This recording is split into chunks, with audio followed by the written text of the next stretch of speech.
ছোট্ট কাচারি ভবন আর একটি রেল স্টেশন, যা থেকে একটি উপজেলা শহরের জন্ম। এটা কোনো দূরের গল্প নয়, আমাদের গফরগাঁও উপজেলার গল্প। আপনি কি জানেন, আপনি যে জায়গাটিকে গফরগাঁও শহর নামে জানেন সেই জায়গাটি আসলে গফরগাঁও নয়, কিংবা এক সময় গফরগাঁও শহর এই জায়গায় ছিল না, ছিল অন্য এক জায়গায়। এবং জানেন কি, গফরগাঁও শহরটি স্থানান্তর করে এখানে নিয়ে আসা হয়েছে। কেন গফরগাঁও শহরটি স্থানান্তর করা হয়েছে এবং আগে কোথায় ছিল তা জানবেন এই ভিডিওতে। তো ভিডিওটি স্কিপ না করে সম্পূর্ণ দেখতে থাকুন। বর্তমানে থাকা গফরগাঁও শহরটি গফরগাঁওয়ের মাটির উপর অবস্থিত নয়। বর্তমানে গফরগাঁও সদরটি গফরগাঁও উপজেলারই আওতাধীন শালটিয়া ও শিলাসী ইউনিয়নে রয়েছে। পূর্বে গফরগাঁও শহরটি ছিল ব্রহ্মপুত্র নদ ঘেঁষে গফরগাঁও উপজেলারই গফরগাঁও ইউনিয়নে, বর্তমান পাঁচপাই বাজারে। পরবর্তীতে শহরটি স্থানান্তর করা হয়। প্রায় 250 বছর আগেও গফরগাঁও শহরের কোনো অস্তিত্ব ছিল না। ভিডিওতে থাকা ছোট দালানটি দেখে কি ভাবছেন জানি না। এই ছোট দালানটির জন্যই গফরগাঁও উপজেলা জন্ম হয়েছে।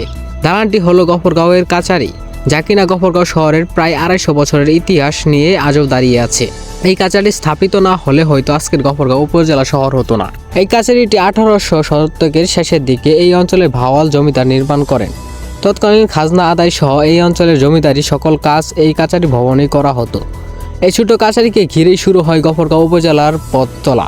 আগেকার সময় যাতায়াত ব্যবস্থার জন্য নদীর তীরে বাজার স্থাপন করা হতো।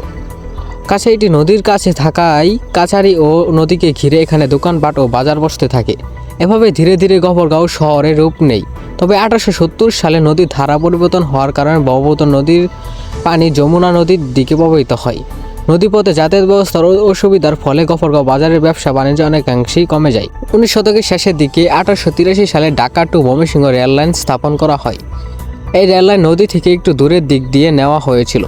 কিছুদিন পর গফরগাঁওয়ের অঞ্চলে 1886 সালে একটি রেল স্টেশন স্থাপন করা হয়েছিল, যা কিনা কাছের থেকে দূরে তথা বর্তমান শহরে। তখনকার সময়ে জমিদারের উদ্যোগে ও যাতায়াত ব্যবস্থার পাশাপাশি ব্যবসা বাণিজ্যের লক্ষ্যে প্রায় 1 শতাব্দীর পর গফরগাঁও শহরটি গফরগাঁও ইউনিয়ন থেকে শালটিয়া ইউনিয়নে স্থানান্তর করা হয় এবং পরবর্তীতে এই রেল স্টেশনকে ঘিরে দোকানপাট বসতে থাকে এবং ব্যবসা বাণিজ্যও এই নতুন গফরগাঁওয়ের দিকে মোড় নেয়। এভাবে ধীরে ধীরে গফরগাঁও শহরের আকার বৃদ্ধি পেয়ে 1997 সালে গফরগাঁও থানা প্রতিষ্ঠা হয় এবং 1983 সালে গফরগাঁও উপজেলা শহরে রূপ নিয়েছে। পরবর্তীতে 1999 সালে গফরগাঁও পৌরসভা প্রতিষ্ঠা পায়। গফরগাঁও শহরে পথ চলা শুরু হয়েছিল গফরগাঁও ইউনিয়নের একটি জমিদারি কাছারি দিয়ে, যা পরবর্তীতে রেল স্টেশনের কারণে শালটিয়া শিলাসী ইউনিয়নের দিকে স্থানান্তরিত হয়ে যায় এবং পরবর্তীতে ধীরে ধীরে গফরগাঁও উপজেলা শহরে রূপ নিয়েছে।